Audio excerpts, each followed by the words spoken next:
Waduh, selamat malam teman-teman semuanya. Ya, selamat datang di hari keempat ya. Ethel malam ya. Gerson malam. Ya, ini yang first menyapa saya Gerson Wisaluno ya. Welcome. Siang kah? Ada yang siang kah di mana? Di Jepang mungkin ya. Oke. Malam hari ini webinar keempat. Masih semangat gak ini ya? Makin lama makin banyak yang akan di cover dan semoga bermanfaat ya ke teman-teman semuanya. Oke. Tetap semangat ya semuanya.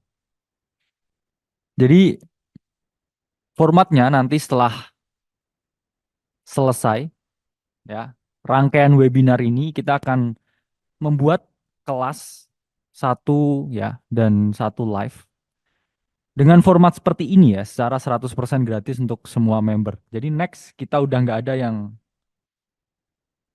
namanya webinar berbayar. Oke. Jadi semua webinar gratis dalam format kuliah seperti ini ya, visual seperti ini dengan pemaparan materi dan dua kali ya seminggu ya live trade dan juga satu kuliah seperti ini ya kuliah materinya kripto ya jadi everything about crypto atau mungkin dua kali ya jadi HSS-nya besok di mana nggak jadi di reschedule ya saya jadi tetap ya besok nggak ada HSS besok jadi tetap kayak hari ini ya besok tetap live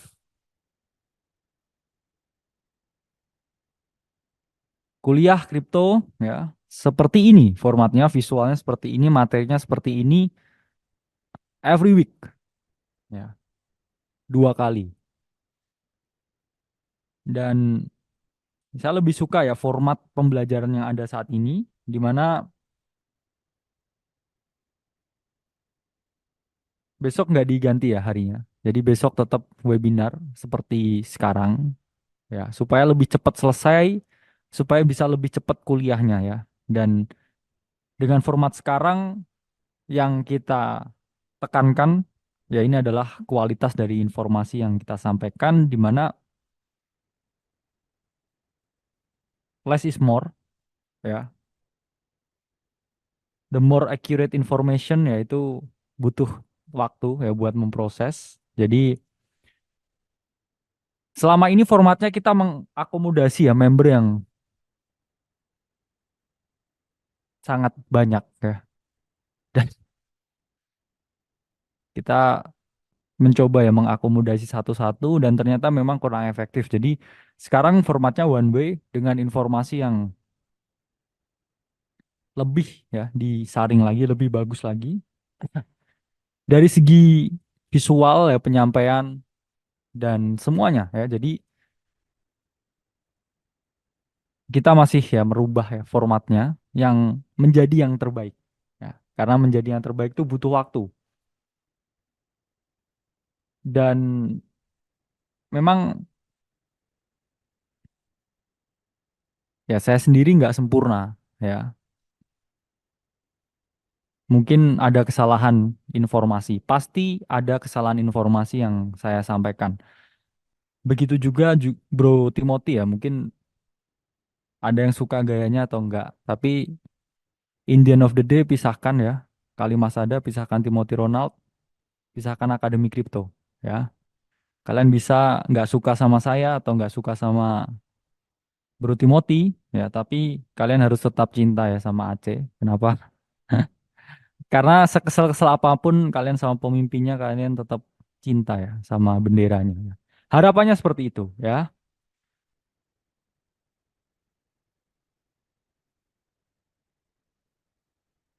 Ya, kalian bisa ya. Ya maki-maki saya sesukanya, tapi jangan Aceh ya. Karena Aceh is family ya. Aceh is community. Dan ya, kita di sini semua keluarga ya. Dan gak ada keluarga yang suka, keluarga yang lainnya susah. ya. Jadi memang Aceh is family, oke.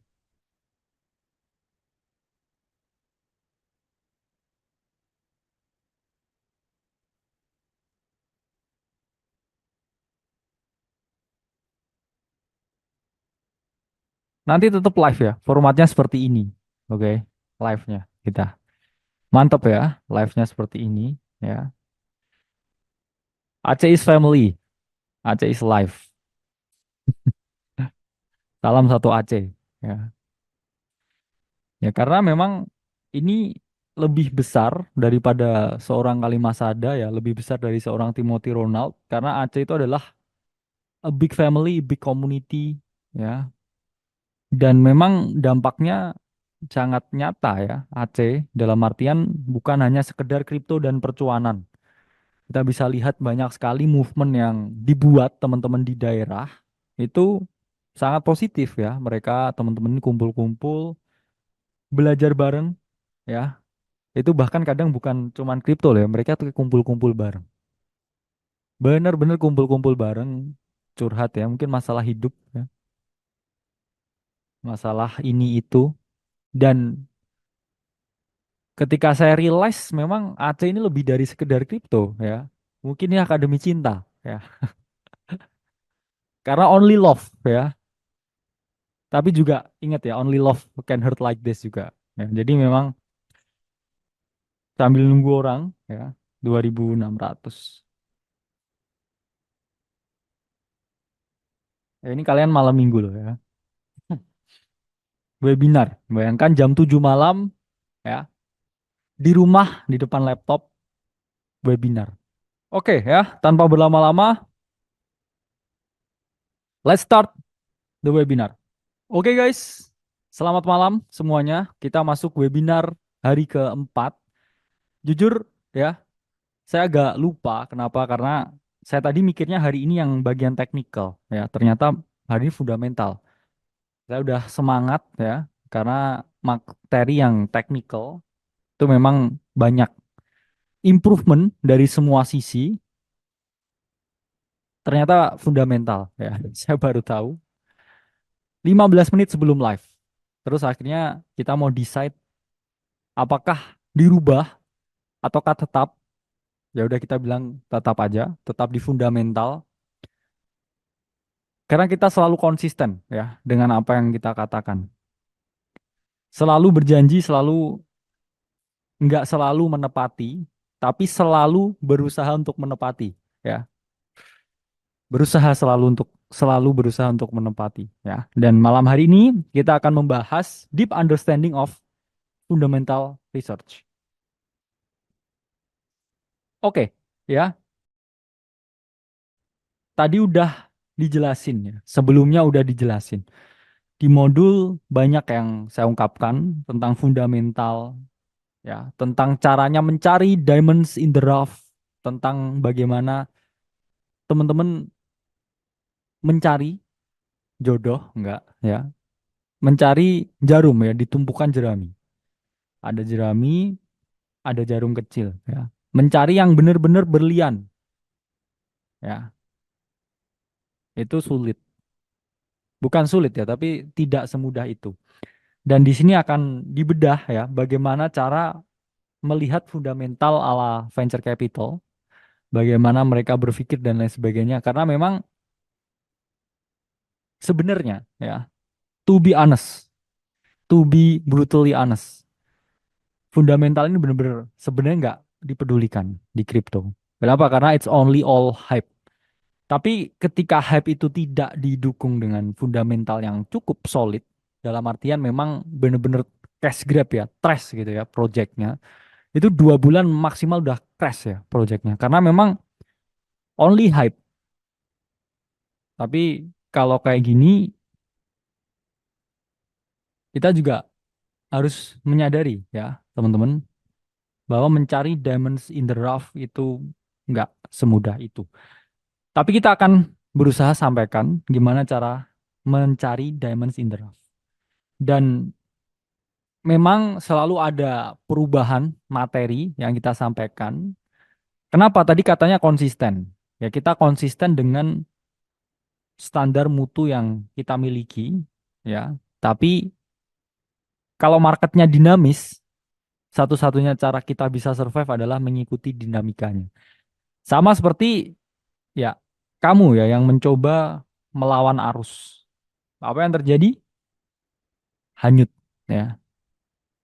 Jangan hanyut dalam rayuan ya, tapi hanyut beneran ya. Karena memang ini ya, follow the flow ya, follow marketnya dan kita harus memang secara dinamis ya mengikuti dinamika pasar. Apakah dinamika pasar ini sering berubah? Ya, jawabannya iya. Setiap saat selalu ada informasi baru, setiap saat selalu ada isu baru, setiap saat selalu ada narasi baru. Kemarin udah dijelaskan secara gamblang gimana teman-teman breakdown naratif ya, secara prosedur. Itu yang memang kita lakukan di sini. Itu yang memang saya lakukan di sini. Itu membedah bagaimana kita mencari dan mengkurasi informasi sampai akhirnya kita mengambil suatu potensi keputusan tertentu ya. Misalkan kemarin ya dari Cointelegraph lihat research dan kemudian picking koinnya apa. Nah, ini akan disampaikan lagi ya secara fundamental karena memang ya kita di sini fokusnya mencari project yang under value atau project yang masih under the radar ya. Ini sama sulitnya seperti cari ya sesuatu yang masih low key ya, masih hidden gem. Ini analoginya mungkin kayak warung ya. Jadi memang ini warungnya murah, enak, tempatnya bagus ya, Instagramable. Tapi ternyata yang Instagramable, oke, itu selalu nggak punya Instagram. Nah ini bagus ini buat quotes ya. Yang Instagramable selalu nggak punya Instagram. Nah, yang Instagramable selalu nggak bisa ditemukan di Instagram. Nah, itu yang paling cocok ya. Hidden gem itu bukan hidden gem ketika ada orang yang di TikTok, "Hai guys, ini ramen hidden gem." Itu bukan hidden gem ya. Artinya apa? Artinya seseorang udah menemukan ya. Somebody already found. Udah milik seseorang, udah belongs to somebody. Bukan milikmu ya. Bukan untukmu. Jadi temukan hidden gemmu sendiri ya. Karena hidden gem itu nggak ditemukan di Instagram, nggak ditemukan di Telegram, nggak ditemukan di webinar ya. Hidden gem selalu kamu sendiri yang menemukan sampai kamu berpikir this is it ya. Jadi this is it moment ya. Ada yang namanya ya saya bilang adalah this is it moment ya. Jadi itu bukan saya yang menemukan, itu kalian yang mencari dan menemukan ya. Sama aja saya juga nggak nyariin jodohmu ya, karena udah nggak ada mungkin ya. Jadi sampai kalian bilang this is it ya. Ini adalah momen ya, ketika memang yang kalian cari ya itu sesuai dengan kategori. Jadi yang kalian cari sesuai dengan yang sesuai kategori. Jadi hanya kamu yang bisa menemukan ya. Misalkan kamu screening suatu koin, lihat tokenomiknya, lihat timnya, lihat bisnis modelnya, lihat semuanya ada di koin itu ya. Ini 10/10 ya. Jadi kamu sendiri ya yang bisa menemukan. Jadi selalu ya project yang under the radar itu under value ya. Kita akan melihat beberapa hal-hal penting yang harus teman-teman perhatikan, harus teman-teman di sini take notes ya. Satu atau dua notes untuk melihat memang ya di sini ada beberapa hal yang harus teman-teman perhatikan. Pertama ya, ini kita ngomongin di bab the value, nilai ya. Nilai itu secara definisi ya adalah jumlah, adalah level, adalah tingkatan, adalah satuan tertentu yang menyatakan sesuatu ya dalam ini maknanya ya. Jadi nilai itu adalah ukuran tertentu ya yang menyatakan sesuatu. Nilainya ini ada dua ya, apakah under value ataukah over value. Ya, jadi memang ada nilainya. Semua itu ada nilainya. Saya sangat percaya bahwa dunia ini ya, semua ini bisa dinilai. Bahkan ketampanan seseorang ya, itu ada ukurannya, ya, ada matriksnya, ada jumlahnya, ada nilainya ya. Nah, sekarang saya di scan ya mukanya, habis itu di rating, itu pasti di bawah ya, pasti nggak tinggi ya nilainya. Tapi mungkin supermodel nilainya tinggi mungkin. Yang mana memang semua itu ada nilainya. Semua itu saya percaya bahwa dunia ini tempat yang sangat bisa diukur. Ya. Perhatian saya pun bisa diukur. Ya, 100 gitu perhatian. Mungkin ini ya, perhatiannya 100 ya. Mungkin di hal yang lain nggak 100, tapi perhatiannya 100. Itu adalah tingkat kepedulian ya. Semua itu bisa dinilai. Bahkan token ya, project apapun itu bisa kita nilai. Ada ukuran satuannya, satuan tertentu. 0 sampai 100 itu bisa dinilai ya, bisa dikasih rating ya. Itulah kenapa selalu fokus ke real life problems, baru ketemu solution. Ini adalah hal yang paling penting, paling deskriptif ya, paling fundamentalnya harus kuat. Karena tanpa satuan kita bisa menilai ya apakah itu worth it atau enggak. There is no way. Ya, kita bisa sukses di field ini ketika kita nggak objektif dalam menilai sesuatu. Investasi itu tentang objektivitas, bukan subjektivitas. Karena nggak ada rasa ya di investasi. Memang adanya keyakinan, tapi keyakinan itu berbeda ya dengan taste ya, berbeda dengan rasa, berbeda dengan suka nggak suka. Karena saya tahu mempelajari ada orang yang berinvestasi, ini sumpah demi Allah ya, ada orang yang berinvestasi terhadap sesuatu karena suka logo koinnya. Ada orang yang suka berinvestasi sesuatu karena dia suka namanya, ya, mantap ya, mantap gitu. Akhirnya dia invest di situ. Ada orang yang suka berinvestasi karena suka tikernya ya. Tiba-tiba apa? Tikernya Luna gitu. Oh, ya. Itulah kenapa koin-koin ini selalu wanita ya. Nama tikernya wanita ya, Luna, Uma ya. Terus supaya apa? Supaya ada daya tariknya. Dan ini secara psikologis teman-teman memang ada ya. Satu-satunya hal yang bisa membuat sesuatu itu disukai ya. It's based on theory and research. Satu adalah ketika sesuatu itu sangat good looking, fairly enough ya. Orang yang ganteng itu selalu diampuni, ya. Orang yang ganteng itu selalu diampuni. Tapi orang yang kurang ganteng itu selalu nggak diampuni, ya. That's life. Kenapa? Karena ada kecenderungan orang ini suka dengan sesuatu yang good looking, eye catching, mencolok, ya, mencolok di mata. Ya, you know what I mean. Yang kedua, ketika cara menyampaikannya bagus, ya. Cara menyampaikannya bagus. Dalam artian, mungkin ketika saya menyampaikan sesuatu, saya mengeluarkan banyak pujian. CEO ini misalkan, CEO suatu koin. Koinnya namanya AC gitu ya. Saya pitching ke kalian, di interview saya menyampaikannya dengan manis. Oh ini adalah decentralized educational crypto platform. Ya, yada, yada, yada. Ada chance kamu suka. Ya. Tapi kalau misalkan saya menyampaikannya itu dengan ragu, takut, kurang dipercaya, nggak ada reason kalian akan suka 100%. Dan yang ketiga, itu ketika punya kesamaan dengan kalian. Ya, misalkan kalian berinvestasi pada token yang, oh ternyata foundernya ini satu daerah sama kalian.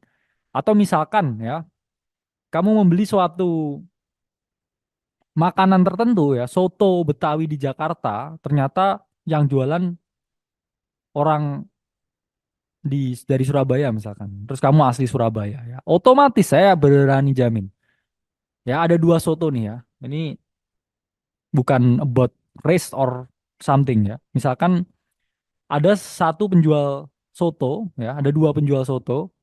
Satu ini penjual soto yang nggak sama dari daerah kamu. Yang kedua ini adalah penjual soto yang dia sama dari daerah kamu. Kamu akan cenderung prefer yang sama dengan daerah kamu. Kenapa? Karena ada kecenderungan manusia ini memang menyukai kesamaan, ya, membenci perbedaan, menyukai kesamaan. Homogenitas itu adalah sesuatu yang memang secara research ya, based on research, guys, cenderung disukai, ya. Jadi it's all about value, it's all about like it or not like it. Bahkan banyak case ya, sama-sama projectnya layer one. Kenapa yang satu ini benar-benar performanya sangat bagus secara harga by market value.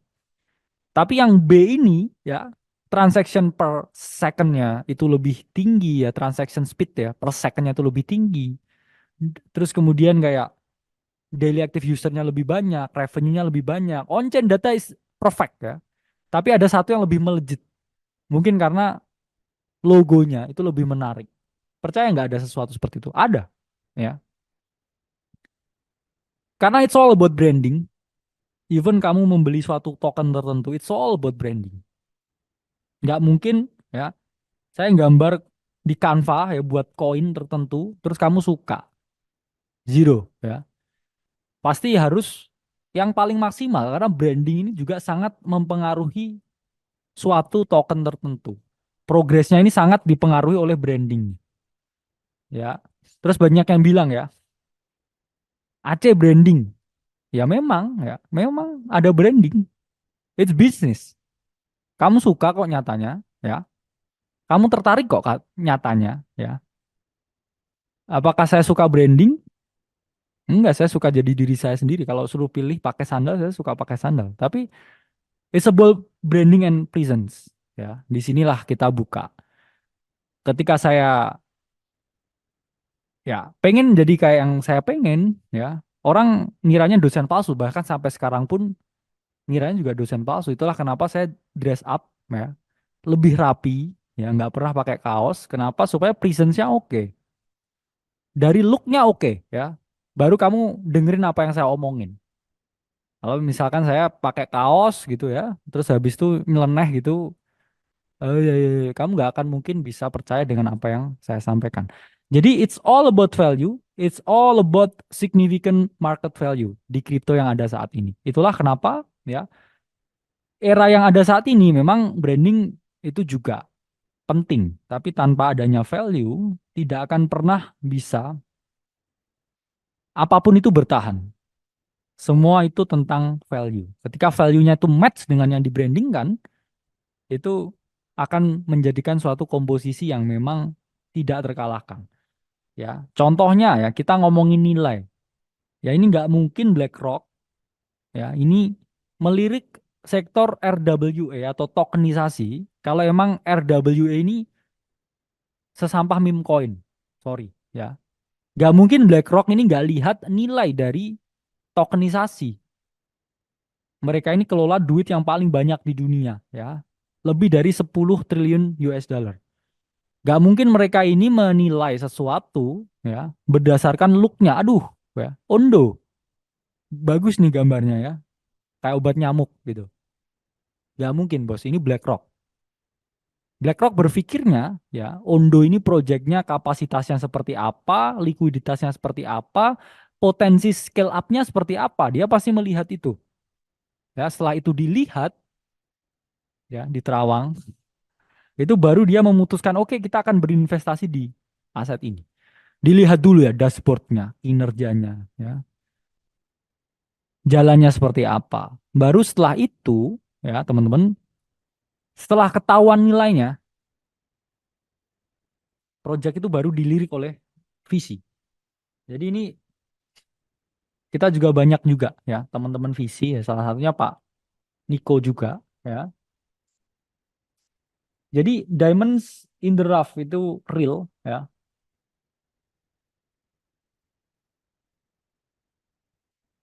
Nah, Ini adalah diamonds in the rough. Baru ya setelah dia signing ya, cahayanya berkilau, ya, ada investor ini masuk karena dia melihat value-nya di sini. Tanpa ini bersinar, ya, ya mungkin bisa dilihat ya oleh seseorang, ya. Berarti ada sinarnya. Tapi sinarnya, nah ini analogi yang tepat. Tapi sinarnya mungkin terhalang yang namanya tembok exposure. Ya. Sama seperti kamu menemukan hidden gem. Gak mungkin yang namanya hidden gem, tokonya, warungnya, itu di pinggir jalan protokoler. Gak mungkin, pasti di dalam gang. Sehingga ada yang namanya resistance untuk kamu melihatnya. Dan hanya kamu yang bisa menemukannya. Ya. Menemukan hidden gem ini. Karena pasti ada yang namanya resistance. Dan resistance ini adalah kendala ya. Namanya adalah resistance. Resistance itu kendala. Atau halangan. Atau tembok. Yang membatasi ya cahaya ini terlihat di mata kalian. Ya, ini yang membatasi ya. Kamu bisa melihat cahayanya itu apa? Tembok. Cahaya matahari itu akan selalu menyinari bumi. Kecuali kalau kamu di bawah lereng gunung terus ketutupan, cahaya mataharinya baru nggak kelihatan. Kecuali kamu di dalam rumah dan rumahmu hanya full dengan tembok. Kamu nggak akan pernah bisa melihat sinar matahari. Basically ya, hidden gem is there. Ya. Matahari itu selalu di atas, selalu di sana. Tinggal kita yang harus menemukannya. Nah, ini adalah filosofi yang bagus di mana cahaya matahari itu enggak menuju ke kita ya. Kita yang harus berputar untuk melihat matahari itu. Kita harus menempatkan diri di posisi di mana kita bisa melihat matahari, ya. Begitupun juga di kripto ya. Setiap hari akan selalu ada peluang baru, akan ada sesuatu yang baru, akan ada diamonds in the rough yang baru, dan tergantung kita bisa menemukan atau enggak. Karena di marketnya ada, ya. Enggak semua orang punya exposure yang sama, punya akses informasi yang sama. Inilah yang disebut juga dengan salah satu ya ketidaksempurnaan di pasar, yaitu adalah informasi yang tidak komplit. Tapi itulah yang membuat pasar. Bayangkan ketika semua orang komplit informasinya, ya, dia tahu terhadap sesuatu itu. Contohnya apa? Bitcoin. Semua orang yang di kripto itu tahu apa itu Bitcoin. Tapi apakah itu lantas membuat Bitcoin ini jadi sesuatu yang gimana-gimana? Enggak. Karena terbatas pasti kenaikannya dan penurunannya. Sehingga mereka ini kan lihatnya hal yang kecil itu. Ya, hal yang besar itu ya, sorry. Semua mata di hal yang besar itu. Jadi Bitcoin pun juga enggak kemana-mana seperti apa ya naiknya. Kalau misalkan dibandingkan dengan hidden gem, altcoins yang memang masih diamonds in the rough.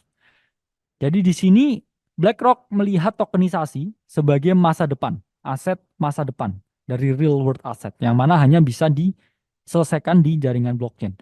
Dan ini sering saya ungkapkan, ya, tokenisasi itu tahun yang lalu merupakan sektor yang paling ya diincar oleh berbagai visi di berbagai dunia. Ya. Jadi memang DeFi ya dan juga tokenisasi itu adalah hal yang paling diincar di berbagai dunia. Nah, sekarang ya ini juga data dari CryptoCorio, oke. Data by CryptoCorio mengungkapkan ya bahwa memang secara on-chain, memang real world asset ini performanya mengalami kenaikan yang sangat amat pesat. Ya, ini data by CryptoCorio. Bahwa semua transaction di sektor RWA ya, ini mengalami kenaikan yang sangat signifikan. Index volume dari sektor RWA juga mengalami kenaikan yang signifikan. Nah, oke, jadi tanpa adanya ya nilai tidak akan mungkin ya. Ini adalah artikel dari CoinDesk. Oke, diungkapkan bahwa memang Ondo Finance ya itu didanai ya oleh BlackRock. Jadi tanpa adanya BlackRock yang memang memiliki ya segala dana ya. Karena kan logikanya untuk apa ya? BlackRock ini kan udah punya duit banyak. Ya gitu konsepnya. Dia mengelola dana orang lain untuk bisa menggenerate lebih banyak duit ya. Jadi konsepnya BlackRock tuh seperti ini. ya.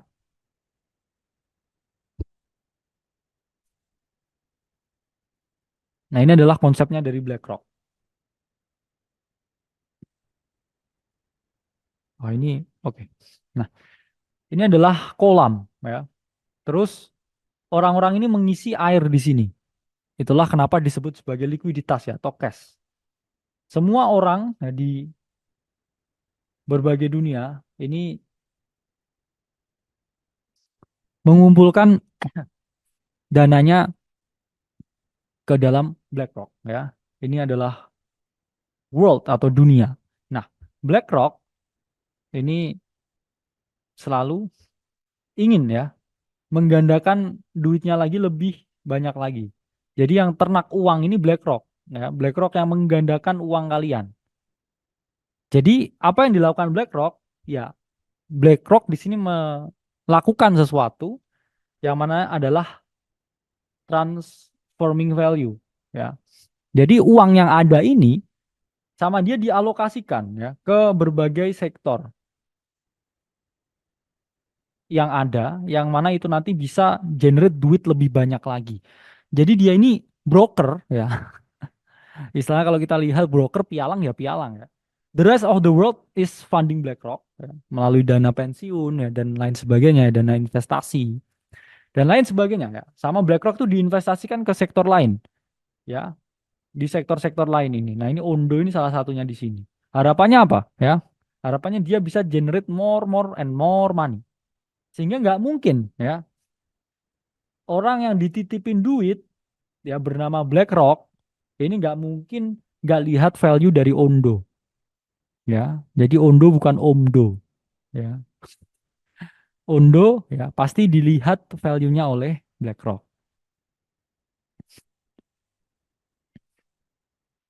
Nah, ini dari token terminal ya bisa teman-teman lihat setelah ada berita BlackRock Ondo mengalami kenaikan yang sangat signifikan. Kita lupakan tentang naratif ya. Memang ini juga naik karena hype ya, to be fair.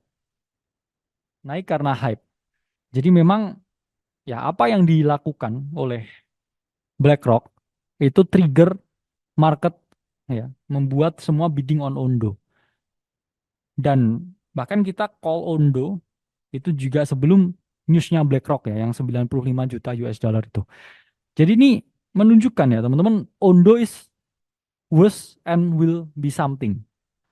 Itulah kenapa BlackRock masuk ke sini ya. Ini bukan ajakan untuk invest Ondo ya. Udah lewat ya. Jadi setelah berita dari BlackRock, naratif aside, ini memang mengalami kenaikan yang signifikan dari Ondo itu sendiri. Jadi nggak mungkin ya, kalau Ondo ini nggak ada value-nya, BlackRock ini invest di sini. Pasti ada value-nya. Pasti dashboard-nya ini bisa dipakai beneran ya, buat tokenisasi. Ya.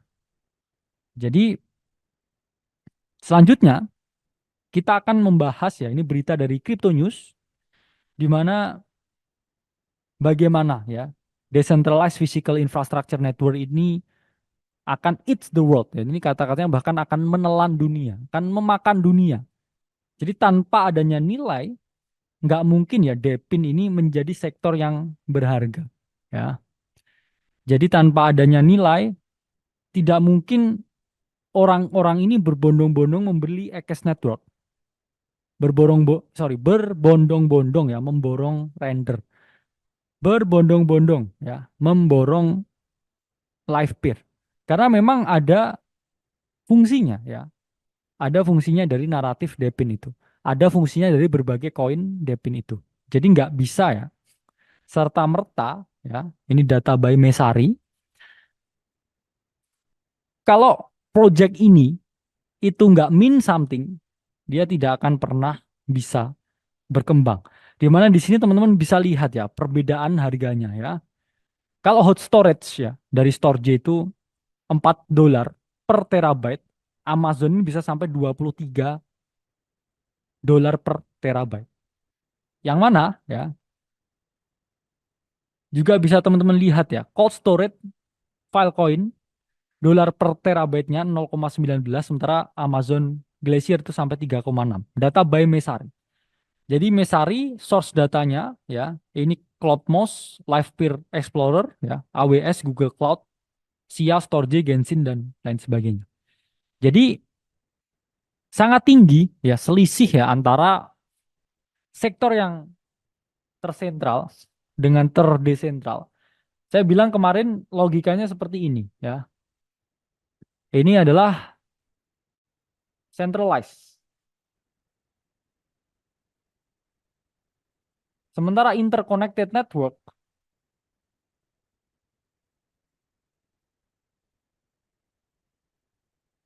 ya ini decentralized ya. Jadi di sini ya, oke ya, untuk cloud storage ya 23 ya, suka nggak usah pakai. Ini kalau centralized ya. Kalau di sini ya ini ada nawar 3, 4, 5, 1 gitu bahkan ya. Sehingga memang jauh lebih murah. Secara potensi dia emang lebih bagus ya. Karena memang diserahkan di market. Itulah kenapa Depin ya diramalkan itu akan eats the world ya, memakan dunia. Ya. Nah, ini selanjutnya ya, artikel dari Monojoy mengungkapkan bahwa review ya Apple Vision Pro akan memberikan suatu era baru ya yang namanya adalah spatial computing. Jadi kita juga ungkapkan ya salah satu jagoan kita dulu yaitu adalah render. Render itu tidak akan mungkin jadi render ketika semua orang tidak bisa atau render ini tidak ada value-nya sama sekali. Render itu ada value-nya baru itu bisa dilirik oleh semua orang. Dipakai dulu ya, baru semua orang berinvestasi di situ. Sama seperti konsepnya itu tadi ya, matahari ya. Matahari itu ada energinya, ada cahayanya. Render ini dipakai. Kemudian cahayanya menyinari di sekitar ini. Nah, baru kita yang melihat matahari, kita percaya dengan adanya energi dari matahari. Tapi kalau kita nggak keluar rumah, kita di dalam goa terus, ya kita nggak akan pernah bisa menemukan matahari. Nggak akan pernah bisa melihat matahari. Ya, kalau lagu zaman dulu tuh ya, mengejar matahari. Ya. Jadi memang render bisa jadi render kalau emang bisa beneran ngerender. Nah, itu ya. Jadi render bisa jadi render karena emang bisa beneran ngerender. Nggak mungkin dia nggak bisa atau nggak dipakai sama sekali itu bisa jadi sesuatu. Nah ini data by token terminal mengungkapkan ya bahwa memang render mengalami kenaikan yang sangat pesat di Q1 2024 karena special computing era itu. Ya, jadi special computing era menyebabkan render ini mengalami peningkatan value yang sangat signifikan. Jadi di sini bisa kita lihat ya render ini mengalami peningkatan value ya by data dari token terminal. Nah, jadi kita ungkapkan ya the Walmart concept ya menemukan the next render dengan bantuan research dari Mesari. Ya, jadi dengan bantuan research dari Mesari kita bisa melakukan kurasi ya, compute semua data yang ada dan mengungkapkan live peer ya secara price action dan secara fundamental ini hidden value ya. Ketika kita ya mengungkapkan LPT dulu. LPT jadi the next render. Dan juga ternyata memang benar LPT mengalami kenaikan. Dan kemudian ya, sekarang contohnya yang kemarin hot itu ya, tanpa adanya nilai dari Dencun update untuk menurunkan ya gas fee dari Ethereum ya dan semua layer 2-nya. Ini tidak mungkin ya ini dilirik oleh semua orang. Pasti karena ada nilainya, pasti karena solving real life problem yang mana adalah Ethereum yang sulit di scale up ya. Skalabilitasnya bermasalah karena harus membayar gas fee yang terlalu tinggi. Jadi ini adalah real life problem. Dan ternyata di solve ya real life problem ini dengan adanya Ethereum Dencun update ini. Nah, ini pasti teman-teman juga bisa melihat ya, pernah diungkapkan kemarin data by Mesari, ya gas fee layer 2 juga mengalami penurunan ya. Setelah di sini adanya Dencun update itu. Nah, ini juga data by token terminal. Ini diungkapkan bahwa ya Dencun update meningkatkan ya efisiensi gas fee dari layer 2 sehingga revenue dari berbagai layer 2 ini mengalami peningkatan per dilaksanakannya Denkun update. Cuman harganya harus mengikuti ya. Itu beda lagi. Itu kemarin naratif ya. Ini sekarang kita ngomongin fundamental. Secara on-chain, ijo-ijo. Setelah adanya Denkun update. Jadi memang it's a good thing for the long run. Karena industri ini baru kecil. It's a good thing in the long run. Karena life changing money ini akan hadir ya pada mereka yang percaya. Dan mereka yang mau mengeksekusi. Ya. It's so undervalued, the whole crypto market. Kalau kita lihat perspektif jangka panjang,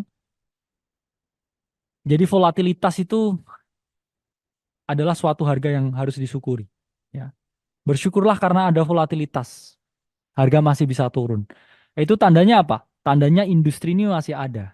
Ya, kamu belum di bear market, yang mana 2 bulan harga itu nggak gerak sama sekali. Bersyukurlah karena ada koreksi, kamu bisa positioning. Bersyukurlah karena kamu masih dikasih waktu untuk akumulasi. Bersyukurlah karena kamu masih bisa cari income tambahan untuk masuk. Bersyukurlah, ya. Bersyukurlah karena masih hidup sekarang. Bersyukurlah ya karena kita banyak privilege ternyata. Nah, jadi jangan mengeluh ini itu. Mari kita lihat ancaman sebagai peluang. Ya. Jadi diamonds in the rough is real, so find your diamond. Jadi semua di market itu tentang nilai, tentang menemukan nilai. Nah ini satu hal yang saya suka tentang nilai. Nilai itu setiap orang ternyata memang, saya harus memang ya, investasi itu harus objektif. Tapi nilai itu sebenarnya mau nggak mau itu sangat subjektif di kehidupan. Ya bisa saja saya melihat ini bermanfaat, ya bisa saja saya melihat ini enggak. Bisa saja orang yang niatnya belajar di AC melihat informasi di AC ini memang sangat bermanfaat. Tapi bisa saja ya nilainya ini bagi para pencari sinyal ya ini nggak bermanfaat ya karena nggak dikasih sinyal. Ya. Saya pengennya sinyal, sinyal. Saya nggak mau bisa mancing sendiri. Saya pengennya tinggal makan ikan. Saya males dan sangat dependent. Saya manja gitu ya. Saya bukan laki-laki yang sejati. Saya pengennya cuma langsung makan, gampang. Nah itu mungkin kurang ya, kurang cocok buat yang pengennya memang pengen cari tahu ya dan bisa sendiri. Memang beda ya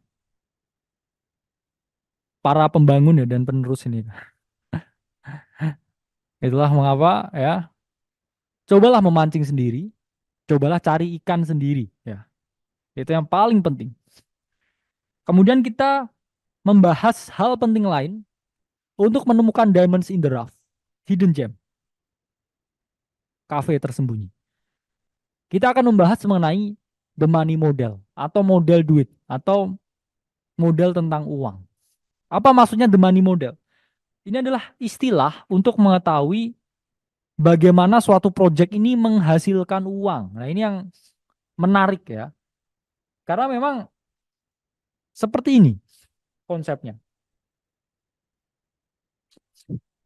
Suatu proyek ya ini adalah ya ini the most honest truth ya, kejujuran yang paling jujur. Tim dari blockchain ya, ini semua pengen kaya. Di industri ini nggak ada yang nggak pengen kaya.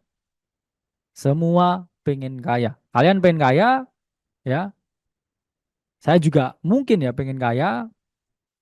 Orang yang buat crypto coin tuh juga pengen kaya. Orang yang nge-hit komen di Aceh itu juga pengen kaya. It's all about getting rich. And rich. And rich. Tapi mungkin kekayaan orang itu berbeda ya. Tapi let's say ini all about money. Semua ya di kripto itu pengennya kaya.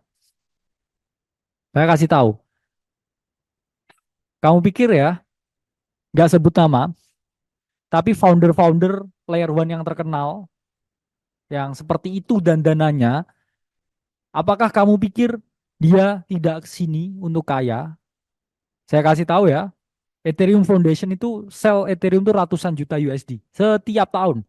Bahkan dari foundernya dia tuh selling ya hampir kayak sepuluhan juta in average ya in the next life beberapa bulan lah ya. Itu jualan segitu buat apakah duitnya ya? Apakah wah itu nggak butuh duit ya dan dananya aja begitu ya. Jam tangannya aja begitu. Ingat SBF. Ternyata setelah ditelusuri banyak sekali mobil mewah, banyak sekali kastil-kastil mewah, tapi di luar frugal. Itulah malah kenapa kalian tuh harus curiga ya. Ketika seseorang ini punya network tertentu, tapi malah nggak berpenampilan seperti dia punya duit. It's a big red flag. Karena ya di Keynesian ya, maka di semua ekonomi ya ini kita melihat bahwa pengeluaran ya, consumption ya, ini selalu berbanding lurus dengan pendapatan ya. Jadi pada dasarnya semakin tinggi pendapatanmu, konsumsimu tuh semakin meningkat. Itu hukumnya, itu hukum, itu pasti. Ya, sama aja itu sama sama aja gini analoginya ya. Mereka yang kuat mengangkat beban yang lebih berat, itu pasti ototnya lebih banyak. Ya, nggak mungkin saya bisa mengangkat 100 kilogram ya dulu dulu waktu nge-gym bisa 100 kilogram dengan keadaan massa otot yang ada sekian ya. Tapi teman-teman yang massa ototnya banyak, mengangkat 100 kilogram itu it's nothing. Karena itu adalah hal yang harus teman-teman pahami. Nggak ada yang di sini ya, itu nggak pengen kaya ya. Terus juga ya project yang warna biru ya, ADA ya, itu kan foundernya juga punya keunikan keunikan tertentu ya, pengen ke Antartika cari UFO, beli pesawat terus buat cari UFO. Itu dari mana duitnya ya? Dari project yang dia buat. Jadi tim apapun projectnya di kripto itu all about make money ya, all about make money. Terus apa yang dia lakukan? Dia membuat yang namanya token ya, koin project. Yang mana harapannya ini bisa dua hal ya. Satu, antara protokolnya ini dipakai, contohnya Ethereum, smart kontraknya dipakai. Atau kedua, harganya ini terus mengalami kenaikan. Atau dua ini jadi satu, karena protokolnya dipakai, jadi harganya mengalami kenaikan. Sehingga tim ini ya, dari yang mereka bikin ini kan pasti ada yang namanya alokasi ya. Untuk investor, untuk visi, untuk tim itu sendiri, ya, dan untuk ya, untuk dia pribadi. Nah, ketika harga ini token ini naik ya dari S1 ke S10, kau pikir orang-orang yang buat ini nggak melakukan yang namanya TP ya. Kalau kamu nggak TP, yang TP itu visi ya. Kalau kamu nggak TP, yang TP Charles Hoskinson. Jadi pertanyaannya apakah kamu atau mereka yang TP? Kamu harus TP ya. Jadi kamu beli di satu ya. Misal TP di 10. That's the only way you can make money. That's the only way they can make money. Ya, Charles Hoskinson itu nggak dapat duit dari buat podcast di YouTube. Dia dapat duit dari Cardano. Vitalik Buterin itu juga nggak dapat duit dari ngikuti ya event-event token, sorry, event-event yang di Dubai dan lain sebagainya. Dia dapat duit dari mana? Dari Ethereum. Ya, tapi Ethereum ini dipakai, ya, projectnya dipakai sehingga dia dapat yang namanya alokasi di situ. Alokasi sebagai tim, sebagai pendiri, sebagai founder. Ya, kamu nggak tahu misalkan orang-orang yang terlihat super humble di kripto itu jangan-jangan malah punya negara ya, beneran negara di suatu tempat yang nggak terlihat. Jadi memang ya seperti SBF di Bahama. Memang yang terlihat terlalu mencolok yaitu selalu jadi perhatian. Ya, contohnya kayak foundernya Hex ya, itu juga sangat disoroti. Tapi kalau terlalu ya kelihatan sangat low key, itu juga red flag juga. Karena pasti ada sesuatu yang disembunyikan ya. It's all about make money from project they made ya. Itu tentang membuat uang ya dari project yang mereka buat. Jadi it's all about making money, it's all about we make money. Pertanyaannya kamu TP atau enggak? Atau foundernya yang TP buat beli pesawat. Jadi kamu jangan jadi yang namanya backholder. Ya, itulah kenapa mereka selalu bilang bla bla bla bla bla ya supaya nggak TP dan lain sebagainya. Tapi kalau kamu nggak TP, it's all gone ya dalam 1 sampai 2 tahun ya. Setelah cycle-nya selesai itu gone. It's all about make money guys. Itulah kenapa di kripto ini ada dua ya project yang punya tokenomic atau kedua ini adalah Ponzinomic. Artinya apa Ponzinomic? Ya nanti akan kita bahas ya. Ponzinomic yaitu adalah keadaan atau merupakan skema atau merupakan jenis aset tertentu atau merupakan bisnis model tertentu yang mana dia bisa mengalami kenaikan karena adanya orang baru yang masuk ya. Jadi misalkan token ini harganya $1 ya. Dia ini nggak bisa generate apa-apa kecuali harganya naik ya. Terus kemudian ada yang beli lagi di $2. Ada yang beli lagi di $3. Ada yang beli lagi di $4. It's all about Greater-full theory ya. Jadi tentang teori si bodoh yang membeli lebih tinggi, si bodoh yang membeli lebih tinggi. Jadi ada orang bodoh ya, orang bodoh, orang bodoh, orang bodoh. Itu kalau ini proyeknya memang sama sekali tidak ada dashboardnya, tidak ada value-nya, tidak ada network-nya, tidak ada active user-nya di situ, tapi harga mengalami kenaikan. It's all about ya greatest full theory. Yang bodoh ya itu memang ya. Jadi kita harus di sini mengetahui ya bahwa kita terjebak ya dalam skema the greatest full theory. But here we are, ya, that's life. Sometimes you trap in a situation you can ya, deny the fact ya. Kalau kamu harus berusaha lebih keras ya, trading pun juga sama. Berusaha di situasi yang lebih keras lagi untuk bisa survive. It's all about surviving. Jadi ini adalah Ponzinomic ya, harus nunggu investor baru masuk ya.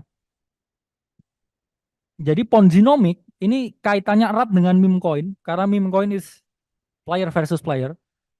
Yang beli di satu itu bisa untung karena ada yang beli di dua. Yang beli di dua itu bisa untung karena ada yang beli di tiga. Yang beli di tiga itu bisa untung karena ada yang beli di empat.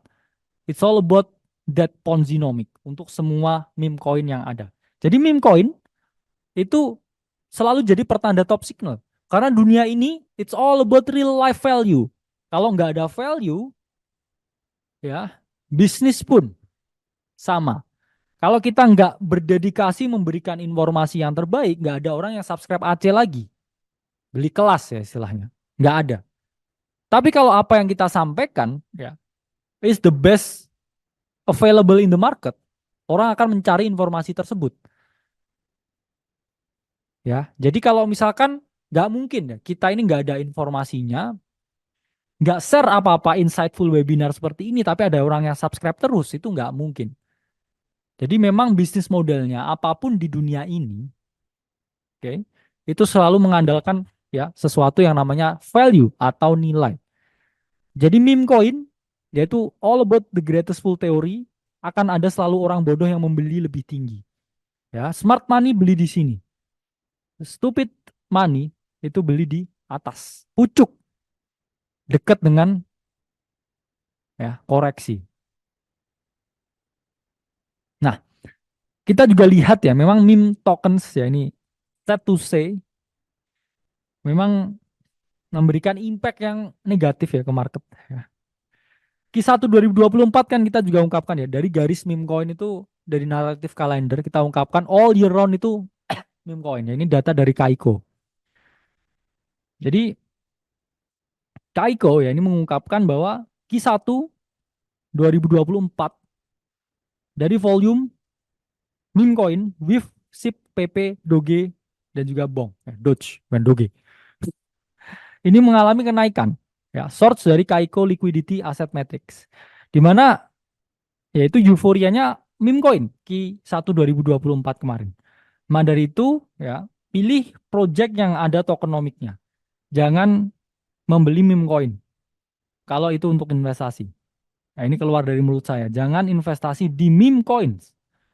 Investasi di altcoins pun yang fundamentalnya jelas bisa terbakar kalau ada sentimen. Apalagi kalau kalian ini berjudi di meme coin. Itu hal yang sangat amat tidak tepat. Ya. Kenapa yang saya lakukan dulu di Shiba Inu, itu banyak yang bilang luck sebagainya. Enggak, karena saya punya portofolio allocation yang cukup tepat ya saat itu. Jadi saya punya alokasi meme coin, saya juga punya alokasi non meme coin untuk trading di altcoin. Jadi ya, it's all about allocation. Dan memang meme coin itu player versus player market. Kalau masuknya itu enggak se-early ketika saya masuk dulu, yaitu there is no way ya, you can multiple your money. Yang ada malah kebakar terus. Jadi yang namanya exit liquidity. It's all about real life value. Bahkan ya,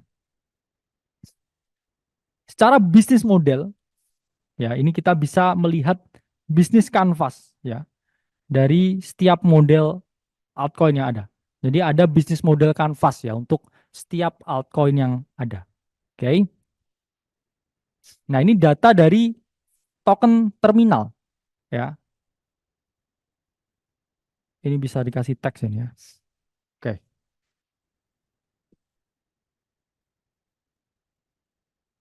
Nah, token terminal mengungkapkan ya teman-teman ya bahwa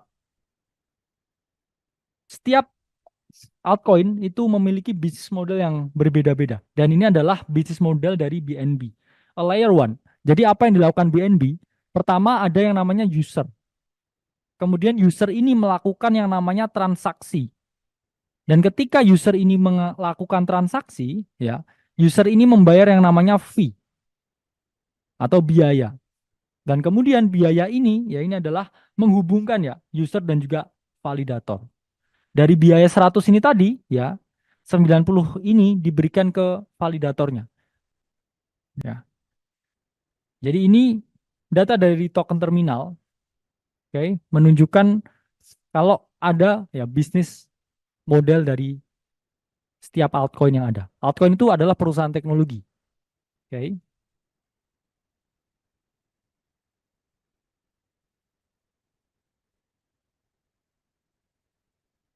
Oke. Okay.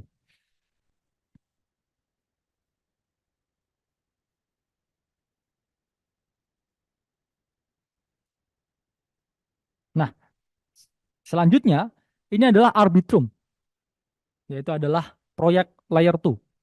Jadi ada user ya yang melakukan transaksi di Arbitrum. Kemudian dari protokolnya ya ini mengkoneksikan user dan juga layer 1. Karena ingat ya, Arbitrum adalah layer 2. Jadi on top of layer 1. Jadi revenue-nya 100% masuk ke Arbitrum dulu.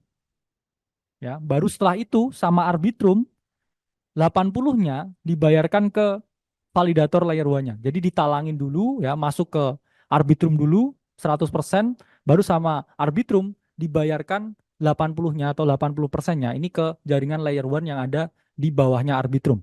Pasti timbul pertanyaan. Tadi BNB ya layer 1 itu kok marginnya cuma 10%. Ini kok Arbitrum layer 2 ini marginnya 80%. Apa yang terjadi? Ya, sorry, marginnya 20% ya keuntungannya. Karena layer 2 itu jauh lebih efisien daripada layer 1. Itulah kenapa dia bisa generate revenue yang jauh lebih banyak dibandingkan layer 1. Ya, jadi karena dia on top of layer 1, jadi dia bisa lebih efisien gerakannya ya, lebih kecil ya biaya yang bisa dibayarkan atau dikeluarkan. Nah, ini selanjutnya render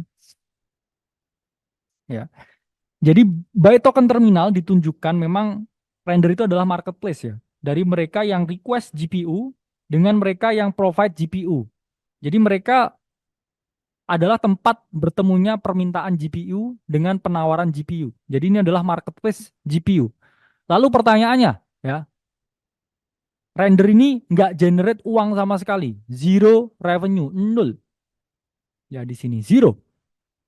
Lalu dapat uangnya dari mana render? Ya, dari kenaikan harga dari tokennya. Jadi orang melihat memang ada use case-nya, ya, tapi ini data by token terminal, ini revenue-nya nol, ya, dari share itu yang diperoleh dari render. Tapi kenapa render ini harganya bisa naik? Karena digunakan orang terus, ya, sehingga orang harus beli tokennya render. Paham nggak cara kerjanya? Jadi yang bisa membuat render naik, ya, itu karena orang membeli tokennya render, ya, untuk masuk ke dalam sistemnya ini untuk memperoleh atau request GPU dari para pemilik GPU-nya. Jadi untuk merequest GPU mereka harus hold render, harus punya render sehingga render dibeli terus. Dan kemudian GPU-nya ini, ya, juga memperoleh render. Jadi render ini harganya akan terus naik karena protokolnya terus dipakai. Dia nggak take revenue sama sekali. Ya, jadi bukan ponzinomic, tapi memang dia secara konsensus tidak memperoleh yang namanya duit ya dari setiap transaksi yang ada. Dia hanya mengandalkan kenaikan ya dari tokennya, karena tokennya ini semakin banyak dipakai di sini, dia harganya harapan itu semakin naik. Jadi itu adalah bisnis model dari render. Nah ini juga ya dari token terminal, ini bisnis model dari DYDX ya, di mana DYDX ini platform DEX ya atau decentralized exchange, di mana trader ini menggunakan DEX ya, membayar fee ya untuk menggunakan one inch ya, ini sorry, ini salah tulisannya, ini bukan DYDX. DYDX untuk future trading. Ini one inch ya. Jadi ini adalah one inch, logonya one inch. One inch ini based on token terminal, ini take revenue 100% ya. Jadi trader ini membayar fee $100, one inch ini take home-nya juga $100, 100%. Itulah kenapa banyak orang yang suka ya dengan bisnis modelnya dari exchange ya, apalagi DEX ini.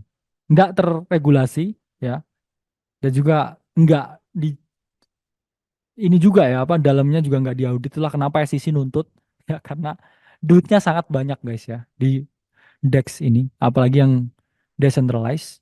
Sementara checks ini regulasinya ketat banget. Kita tahu di Indonesia ini ketat sekali untuk checks ya. Checks-checks di Indonesia itu sangat amat ketat. Jadi bisa teman-teman lihat ya di sini. Memang exchange ini bisnis yang menjanjikan. Apalagi yang ada derivatifnya. Mereka ambil uang dari orang yang terlikuidasi. Jadi itulah bisnis model dari exchange. Jadi pastikan ya bisnis modelnya jelas ya. Jadi di sini ya teman-teman, ini saya hapus dulu. Ya, harus memahami ya bahwa skemanya itu nggak bakar-bakar bisnis modelnya. Apa maksudnya?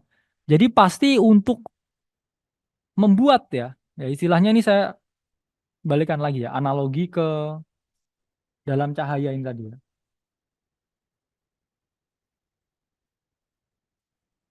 Nah, untuk cahaya ini bisa dilihat oleh banyak orang, apa yang dilakukan ya? Mereka membuka ya, membuka yang namanya resistance-nya. Jadi yang membuka ini timnya. Timnya dari dalamnya ini membuka ya, resistance-nya ini dibolongin. Supaya apa? Supaya cahayanya bisa keluar, supaya orang ini tahu tentang proyek ini dan harapannya bisa menggunakan proyek ini. Itu adalah sistem yang memang digunakan ya untuk kegiatan pemasaran ya. Jadi contohnya orang-orang yang airdrop itu dan lain sebagainya itu proyeknya itu adalah untuk promosi ya, supaya digunakan. Nah, selanjutnya kita akan membahas mengenai supply and distribution. Apa ini kaitannya supply and distribution? Ini terkait dengan berapa banyak token beredar, berapa banyak yang masih akan keluar, serta siapa memegang berapa. Jadi ini juga merupakan hal yang penting yang harus teman-teman perhatikan ya. Siapa memegang berapa.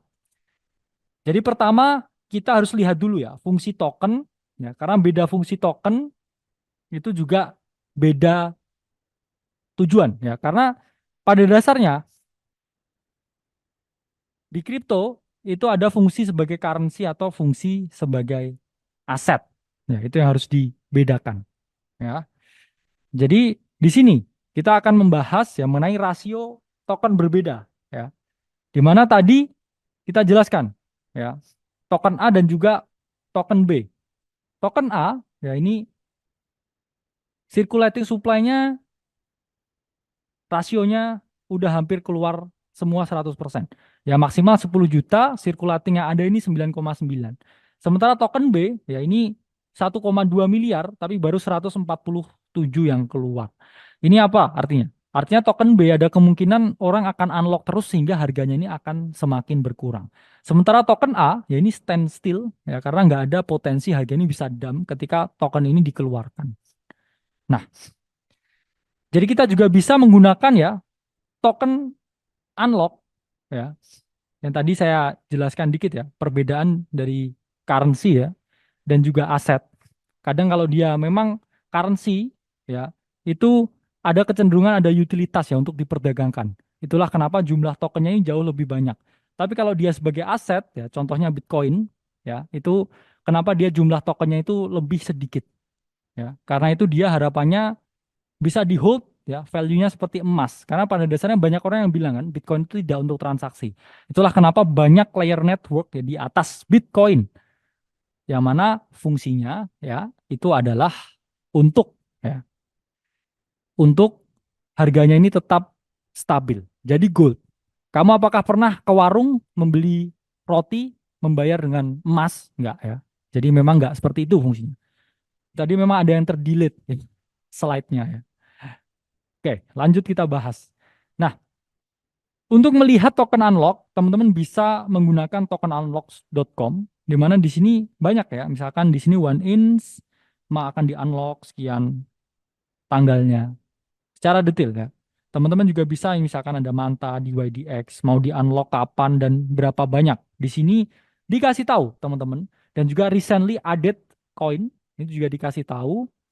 Terus kemudian ya potensi yang akan di-unlock lagi.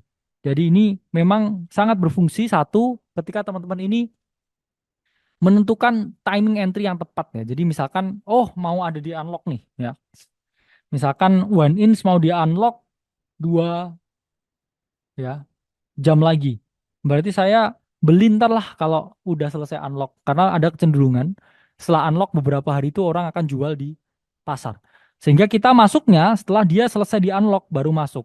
Atau ini kalau spekulan berat tapi saya nggak pernah menyarankan, teman-teman bisa pasang posisi perdagangan sell ya bahkan ketika ada potensi unlock. Tapi itu sangat amat ya berbahaya dan kurang direkomendasikan. Ya. Kemudian modelnya ada yang inflationary dan juga deflationary. Ini pasti udah teman-teman paham ya. Inflationary itu supply-nya tidak terbatas. Sampai kapanpun akan ada token baru lagi ketika mau di-unlock ya. Persis modelnya seperti saham. Jadi saham itu nggak scarce ya. Karena apa? Ketika pemilik dari usaha ini pengen menerbitkan saham baru, mereka bisa menerbitkan saham baru sebanyak-banyaknya. Sehingga harganya ini relatif terdilusi. Ya. Ya, bukan berarti ya mendiskreditkan instrumen apapun, tapi ini hanya secara holistik kita melihat dari segi konsep.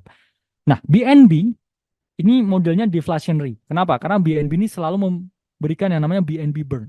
Begitupun juga berbagai token-token yang lain ya. Mereka juga ada burn ini, burn itu, dibakar. Apa yang terjadi ketika dibakar? Hangus. Apa yang terjadi ketika hangus? Hilang. Ya. Jadi logikanya seperti itu. Kalau hilang apa? Menjadi lebih sedikit. Kalau lebih sedikit, jadinya apa? Ya, itu lebih berharga. Ya. Jadi ini analogi yang sering saya ungkapkan berkali-kali. Kenapa saya sering diungkapkan? Saya udah pernah dengar ini, Bang. Ya karena supaya kamu dengar lagi dan ingat. Itu satu. Untuk reminder. Kedua, banyak juga teman-teman yang masih baru, bahkan hal-hal basic seperti ini masih belum tahu. Itulah fungsinya webinar seperti ini, mengingatkan. Ya, saya bukan netizen yang rese, tapi sekedar mengingatkan. Nah, ini pasti udah hampir 3 kali ini dibahas. Nah, kemudian ini market cap. Sangat mudah ya menghitung market cap, yaitu adalah perkalian antara harga dan juga jumlah token yang beredar. Jadi market cap itu adalah harga dikalikan jumlah token yang beredar. Jadi semakin tinggi market cap-nya, oke, itu antara ya teman-teman, semakin ya ini MC ya, market cap, itu antara dia semakin tinggi harga atau semakin tinggi supply-nya. Bisa juga dua-duanya. Tapi market cap yang rendah itu antara harganya itu masih murah atau under value, tapi supply-nya mungkin juga masih relatif tinggi, yaitu bisa juga market cap relatif kecil. Jadi harganya murah, tapi supply-nya udah keluar semua. Itu juga bagus, itu hidden gem. Nah, ini adalah skema ya untuk melihat hidden gem. Jadi market cap-nya, oke, itu masih rendah ya, karena harganya masih rendah, padahal tokennya udah 90% ya keluar ya. Atau misalkan market cap-nya rendah, yaitu bisa aja harganya masih rendah. Tapi ya, supply-nya juga masih rendah. Ya ini bukan hidden gem yang ini. Mungkin masih 10% keluar, harganya murah, jadi wow marketingnya masih 40 M. Ini bukan hidden gem. Bukan hidden gem.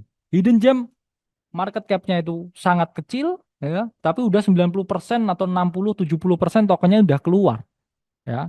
Tapi yang bukan hidden gem ini market cap ini yang misalkan ya harganya ini tinggi, supply-nya tinggi. Tapi yang paling FDAP ya itu market cap yang harganya itu ya dia sangat tinggi, tapi supply-nya belum keluar semua ya. Masih 10% token, token yang keluar, masih 90% di unlock tapi harganya sangat tinggi. Ini bukan hidden gem, ya ini penipuannya VC ya biasanya. Ini VC cash grab namanya. Jadi ada chance token ini dikeluarkan terus, dijual terus ke kita, ya. Kita terus tetap membeli, bahkan bukan membeli ya, maaf. Kamu tradingin itu pakai leverage, bayangkan ya. Itu masih harganya tinggi, 90% token masih keluar, terus kamu hajar leverage, average down terus sampai kamu benar-benar diguyur sama semua airdropper, diguyur sama semua investor, diguyur sama semua VC sama pemilik projectnya. Market itu sejahat itu, teman-teman. Jadi memang sedingin itu dan sejahat itu. Jadi kita pun antara jadi siap ya dijahatin, ya, tapi jangan jadi jahat. Ya. Karena jahat ketemu jahat tuh nggak akan pernah menang. Kalau ada orang jahat, kita lawan dengan kebaikan. Itu baru bisa menang. Ya. Nah, ini adalah distribusi token. Ya, ini pasti pernah pernah mendengar sebelumnya. Yang bagus itu memang yang dipegang oleh investor. Ya, yang bagus itu investor yang memegang kendali atas yang dimilikinya. Jadi rumusnya ini ya. Idealnya yang dipegang developer itu 10 sampai 20%. Maksimalnya 20% dipegang oleh developer. Lebih dari 20% dipegang oleh developer, ada chance besar ya. Mereka ini bisa menurunkan harga dengan sangat amat signifikan.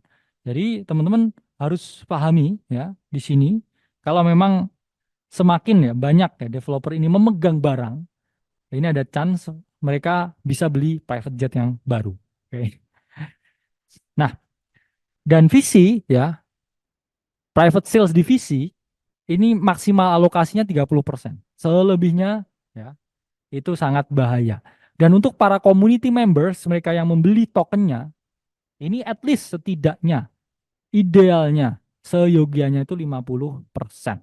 Oke, kurang dari itu kurang oke, kurang mantap. Ya. Selanjutnya kita akan bahas founders, ya tadi yang kita ungkapkan tadi. Nah ini analogi kedai bakso ya. Bahkan Elon Musk pun buat kedai bakso cuanki itu ya di sini.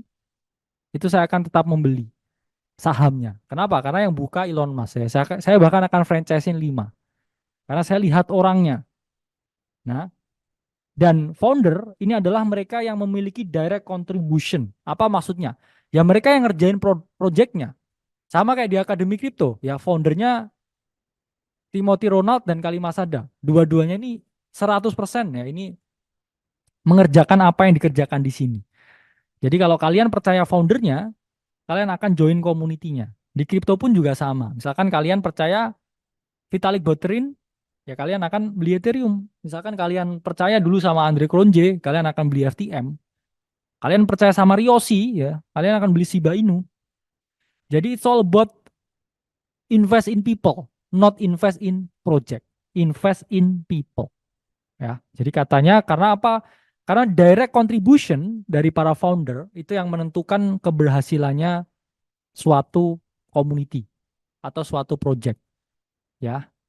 Jadi AC nggak bisa di titik ini ya tanpa adanya kontribusi dari Bro Timothy ya, tanpa adanya kontribusi dari saya. Itu impossible. Karena founder ya ini ya, founder langsung mengajari teman-teman semuanya di sini. Nah, ada beberapa fungsi dari founder. Satu, menentukan visi. Dua, melakukan inovasi. Ya, tiga, melakukan penerbitan ya tokennya. Ini kalau kita ngomongin di kripto ya. Keempat, building community dan terakhir marketing. Ya. Jadi outlier ini kenapa price action-nya cenderung kuat ya, per ini dibuat. Ya, dia masih dipping ya turun dari top hampir 50% ya karena berita itu. Tapi yang nggak yang sampai turun ya banget ke bawah gitu. Kenapa? Karena ya timnya di balik Outlier ini orang-orang gede semua ya. Ini dari websitenya resmi Outlier. Ya, Balaji ya, former CTO-nya Coinbase.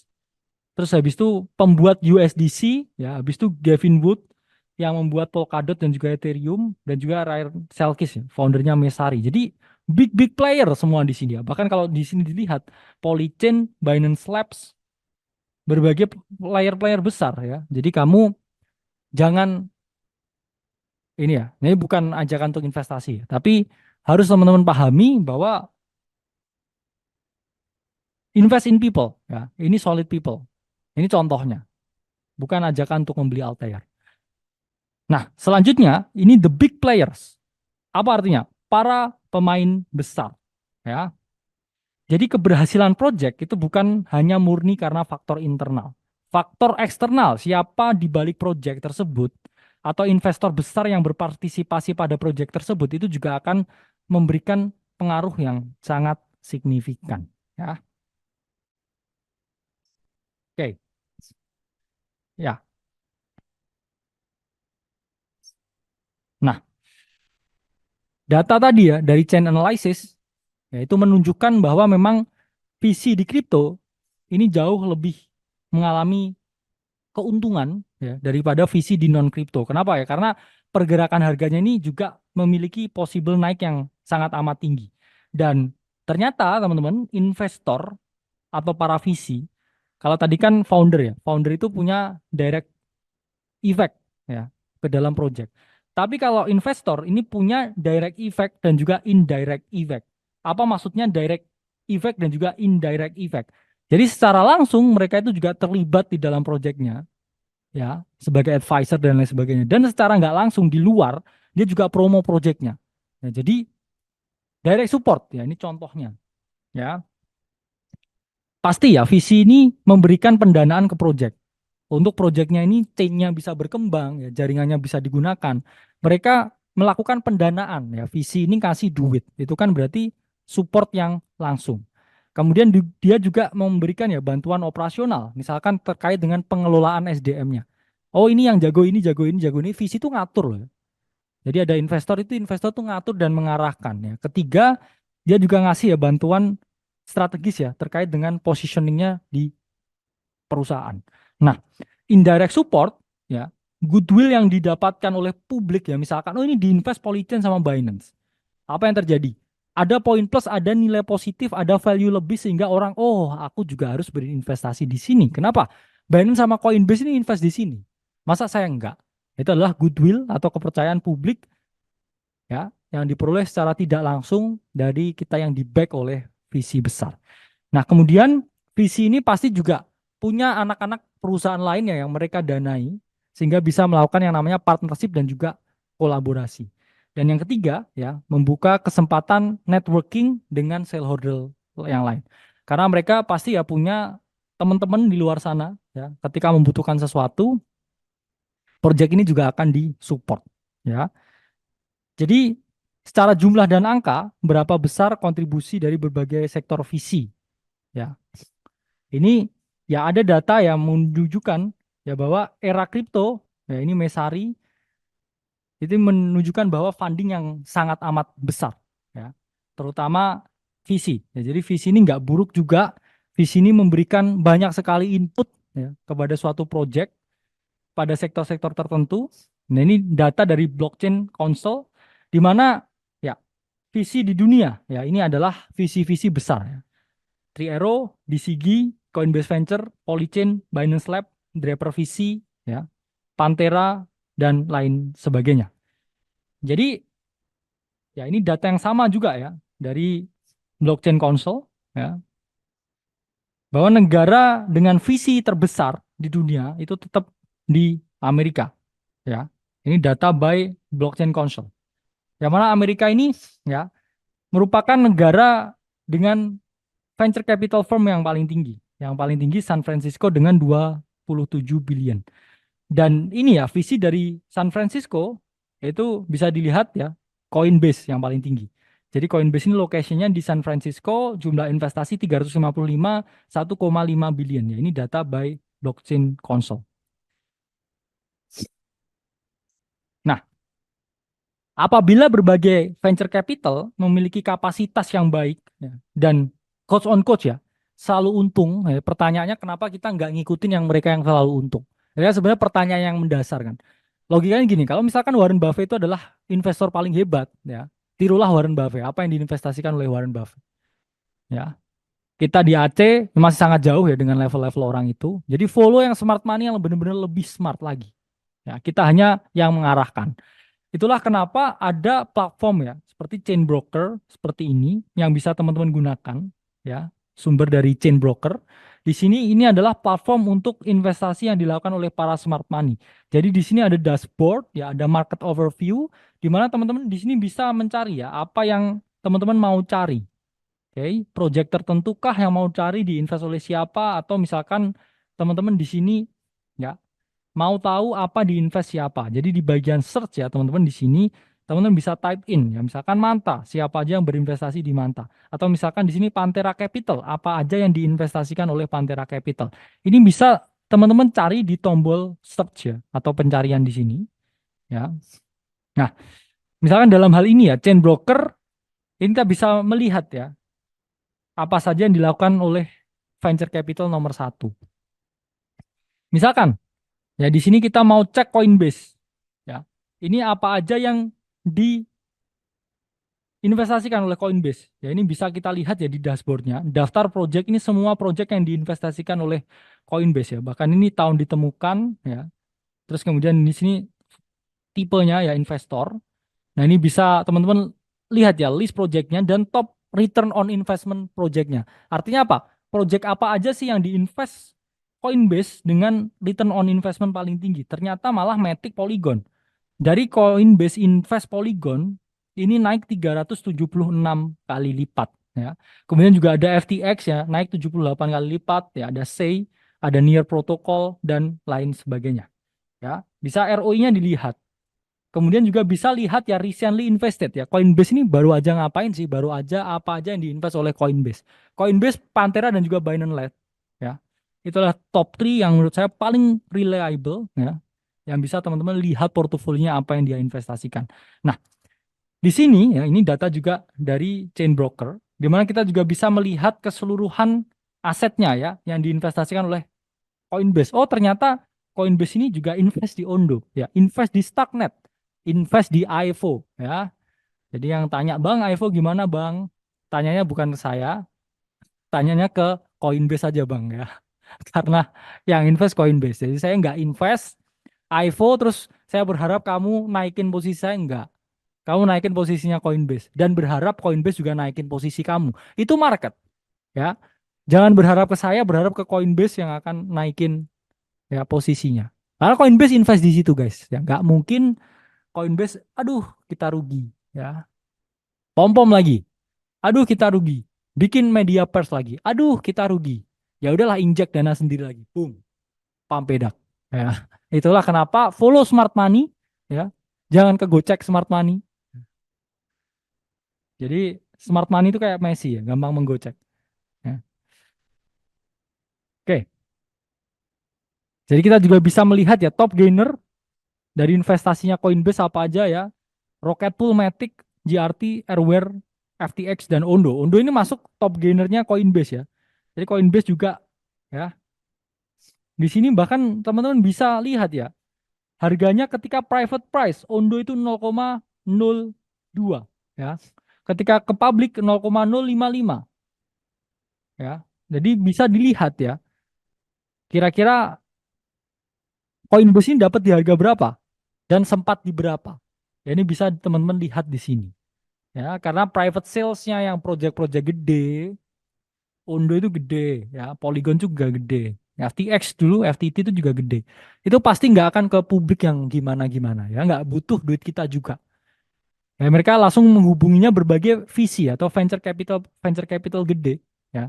Dan setelah venture capital gede ini dihubungi, mereka akan dengan sukarela itu akan berinvestasi karena mereka lihat people-nya. Oh, ya ini Sandip yang minta saya duit mau buat project. Oke, langsung saya danai. Jadi seperti itu ya. Itulah pentingnya koneksi. Jadi kalau kita mau copy paste ya, recent investment yang dilakukan oleh para smart money, ini juga sangat jelas bisa gunakan chain broker ya. Ini juga data dari chain broker. Ya, ini adalah recent Coinbase Venture Investment. Oh, ini dia juga invest ke Witness Chain, Arsitek dan juga Portal ya. Portal juga koin yang sempat kita bahas juga, Medallion dan juga Andalusia Labs. Jadi recently ya Coinbase ini invest ke berbagai project-project ini. Nah, selanjutnya ya kita juga bisa lihat ya ini recent investmentnya ya, tadi yang lebih besar. Ya. Jadi di sini bisa teman-teman lihat sendiri di platform ya chain broker. Nah, lalu kalau pengen alpha yang mudah ya saya ini punya triknya ya untuk follow smart money.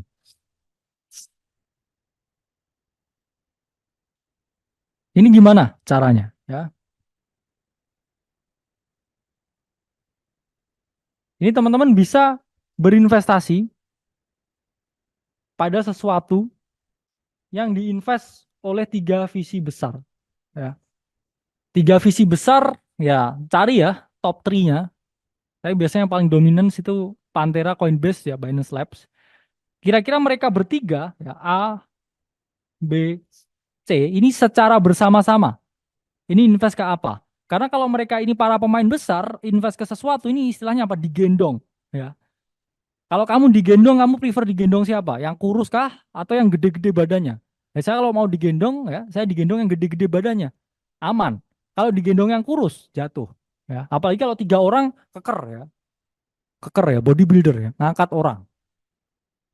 Apa yang terjadi? Chances project ini bisa mengalami kenaikan yang sangat amat signifikan, tapi nggak ada jaminan.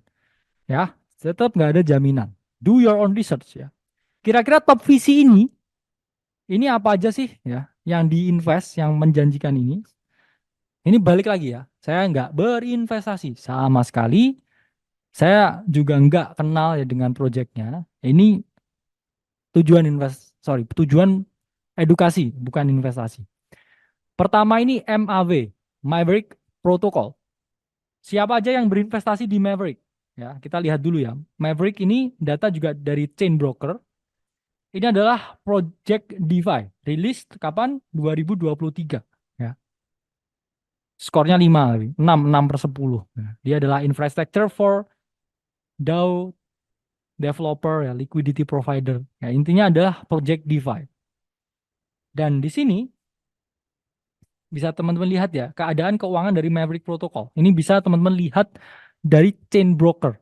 Jadi banyak sekali ya yang bisa teman-teman lihat. Ya di sini circulation-nya ya dilaporkan baru keluar sekian 13,8%. Ya, volumenya 24 jam terakhir dan lain sebagainya.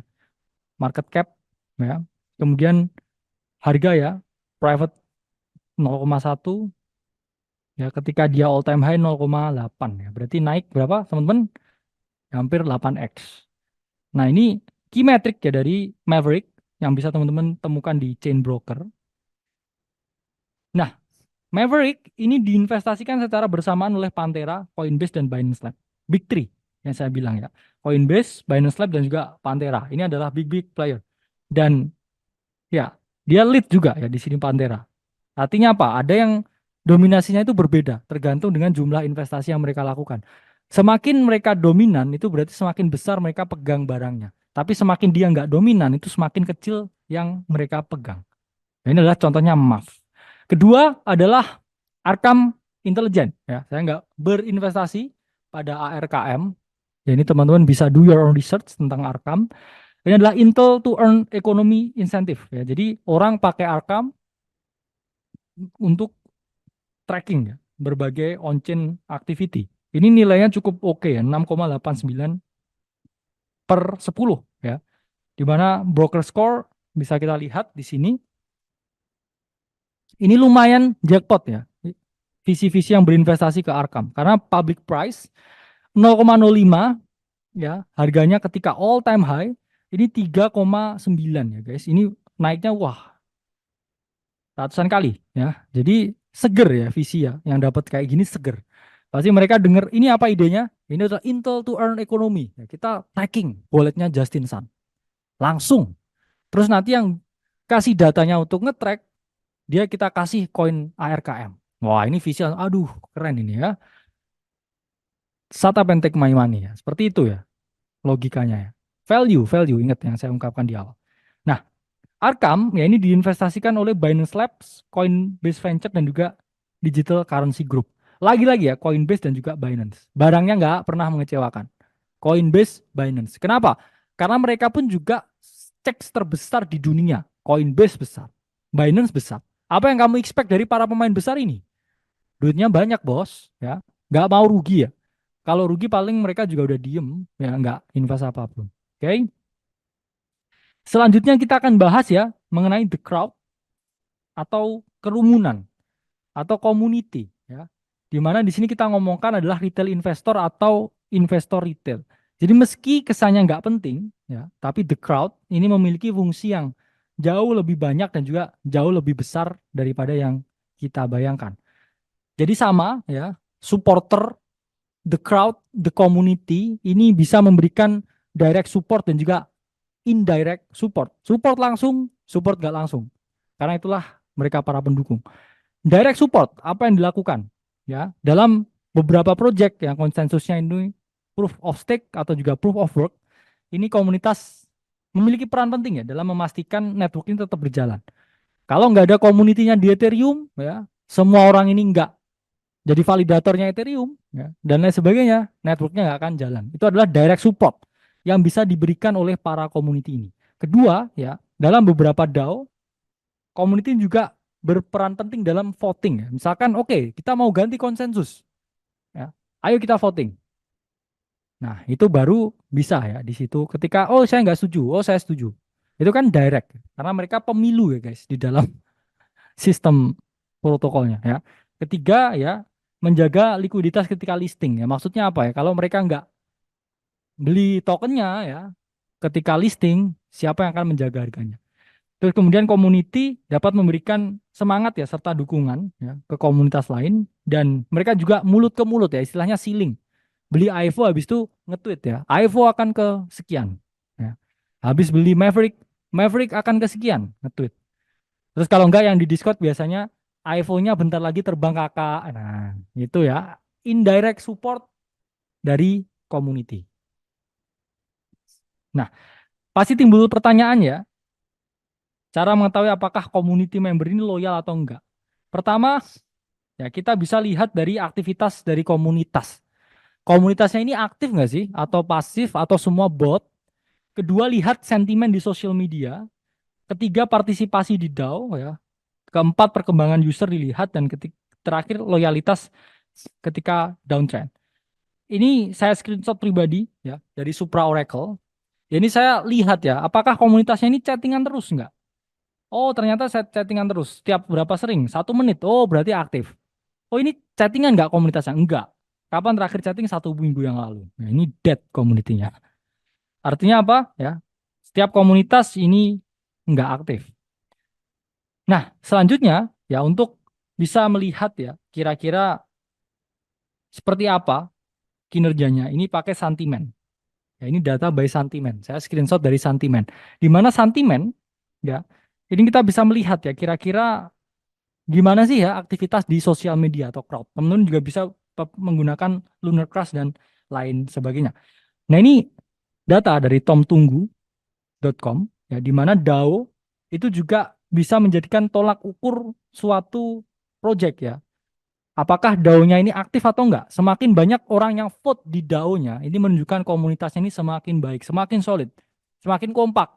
Persis ya, grup SMA ya, yang sering arisan, sering bukber bareng, itu jauh lebih solid daripada mereka yang udah nggak pernah bukber bareng. Logikanya seperti itu. Ya, dan selanjutnya, ya ini data yang sama juga. Ya, ENS ya, ini adalah DAO yang paling tinggi dari tomtunggu.com. Ya, ENS ini DAO-nya yang paling gila ya dari semua project yang ada. Jadi paling tinggi. Selanjutnya data dari token terminal, active user itu juga bisa indikator bahwa komunitas bertumbuh. Logikanya gimana? Logikanya gini, kalau mereka setia, mereka akan tetap pakai. Berarti dia setiap hari ke situ. Kalau mereka setia, mereka akan rekomendasikan mulut ke orang lain. Sehingga apa? Yang pakai itu tambah banyak, tambah banyak, tambah banyak. Sehingga semakin banyak digunakan ya protokolnya sehingga chartnya mengalami kenaikan dari active user, monthly, daily, weekly, dan lain sebagainya. Oke. Dan selanjutnya ya loyalitas itu diuji ketika koreksi. Ini lihat ya Kaspa ya, koreksi sampai 50% dari top weekly chart. Bouncing lagi, naik lebih dari double. Koreksi lagi 40% lagi, bouncing lagi. Koreksi lagi, bouncing lagi. Apa itu? Ya, itu menunjukkan komunitas yang loyal. Mereka nggak JIT, mereka nggak paper hand. Oke, harganya turun, beli lagi saya. Naik lagi. Oke, harganya turun, nggak TP saya. Saya beli lagi, beli lagi, beli lagi, beli lagi. Semakin banyak orang yang beli atau semakin loyal mereka, ini menunjukkan ya kalau mereka ini apa? Diamond hands ya. Good for the community. Ini tanda dari komunitas yang loyal. Mereka ada kecenderungan ya untuk ketika dikasih diskon, mereka beli. Dikasih diskon, mereka nggak jual. Dikasih diskon, beli lagi. Beli lebih banyak lagi dan lebih banyak lagi. Jadi 6 hal tersebut sangat penting ketika teman-teman mau melakukan ya, analisa fundamental, melihat diamonds in the rough. Ya. Jadi memang sangat penting ya untuk melihat dan setiap part itu adalah integral yang nggak bisa dipisahkan satu sama lain. Misalkan, oh saya ini komunitasnya bagus, tokenomiknya buruk. Oh ini misalkan bisnis modelnya bagus, ya, tapi visinya pegang barang semua. Jadi ya mencari yang sempurna itu akan sangat sulit. Ya. Itulah jangan mencari kesempurnaan ya, satukan setiap perbedaan yang ada. Oh ini ininya oke ya, tapi ininya ya selalu ada plus minusnya ya, seperti manusia. Tidak ada yang sempurna. Tapi adanya satu ya yang bisa menerima. Pertanyaannya kamu mau nggak menerima fakta ya bahwa market ini perlu pengorbanan, perlu perjuangan, tidak semudah itu. Dan ketika kamu udah dapat flow-nya, itu semua akan terasa mudah dan kamu akan menjadi pemenang ya di sini. Oke, pastikan setiap metrik terpenuhi untuk memberikan conviction terhadap apa yang teman-teman investasikan. Conviction is key dan dengan 6 metrik itu tadi ya, oh foundernya bagus, oh komunitasnya solid, oh ininya bagus ya, tokenomiknya, oh bisnis modelnya bagus. Itu bisa kita skor ya. Misalkan dari 6 itu masing-masing skornya ya kamu kasih 12,5 ya dari setiap matriksnya. Terus habis itu kamu hitung ya dari per 100 apakah nilainya ya itu lebih dari 50 atau enggak. Yang lebih dari 50 itu adalah worth secara fundamental. Oke guys, jadi itu ya webinar untuk malam hari ini kita bahas mengenai fundamental. Memang lebih ringkas daripada biasanya. Besok yang lama itu yang technical. Banyak sekali yang diungkapkan dan juga disampaikan ketika technical. Advance ya, technical research. Kita akan jelaskan besok. Saya Kalimas Sada dari Akademi Kripto. Sampai berjumpa di webinar selanjutnya.